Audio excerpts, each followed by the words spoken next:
यह कहानी है एक छोटे से गांव की, जहां लोग आज भी शाम ढलते ही अपने घरों के दरवाजे बंद कर लेते हैं। वजह थी गांव के किनारे खड़ी सदियों पुरानी हवेली।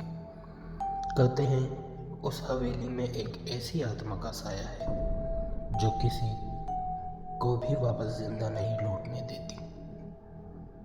कहानी शुरू होती है एक रमेश नाम के लड़के से। वह एक जिज्ञासु लड़का था जिसने इन कहानियों को अंधविश्वास समझकर चुनौती देने की ठानी। रमेश बोला, देखते हैं कितना सच है इन डरावनी कहानियों में। वह हवेली के रास्ते पर चल पड़ा। कुछ दूरी पर जाते ही उसे एक बूढ़े बाबा दिखाई दिए। बूढ़े बाबा बोले,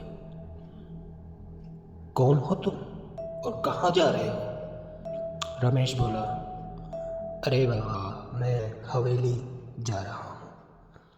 उस हवेली में? उस हवेली के भीतर कभी मत जाना। वहाँ एक औरत की आत्मा भटकती है। रात होते ही उसकी चीखें पूरे गांव में गूंजती है। पर रमेश ने कहा, अरे बाबा, ये सब कहानियाँ हैं, और इतना बोल कर आगे बढ़ गया और हवेली में जा पहुंचा।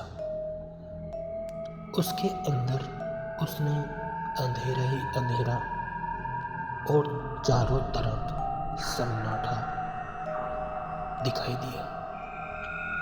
तभी दीवारों पर धुंधली धुंधली परछाई हिलने लगी। रमेश की सांसें तेज हो गई। धीरे धीरे एक औरत की पैरों की पायल सुनाई दी। रमेश ने डरते हुए कहा, कौन है वह? सफेद साड़ी में लिपटी एक लंबे बालों वाली औरत की परछाई नजर आने लगी और चेहरा धुंधले पर्दे से ढका हुआ था।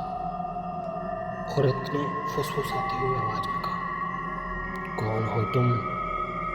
यह मेरा घर है।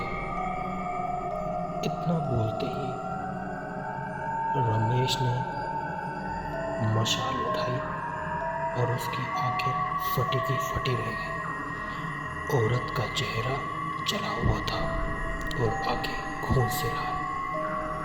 तो रमेश की चीखें निकल गई और वहां से भागने की कोशिश करने लगा, लेकिन दरवाजे अपने आप बंद हो गए।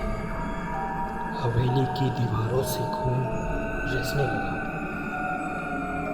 दीवारों पर हाथों के निशान उभरने लगे, जैसे कि सैकड़ों आत्माएं बाहर निकलने को तड़प रही हो। रमेश चीखते हुए कहा, बचाओ बचाओ। और फिर सुबह हुई। गांव वालों ने अगले दिन हवेली का दरवाजा खोला तो रमेश कहीं नहीं मिला। बस जमीन पर उसकी मशाल पड़ी हुई थी और पास ही गीली मिट्टी में उसके पैर के निशान, जो हवेली के अंदर तो जा रहे थे मगर बाहर नहीं लौट रहे थे।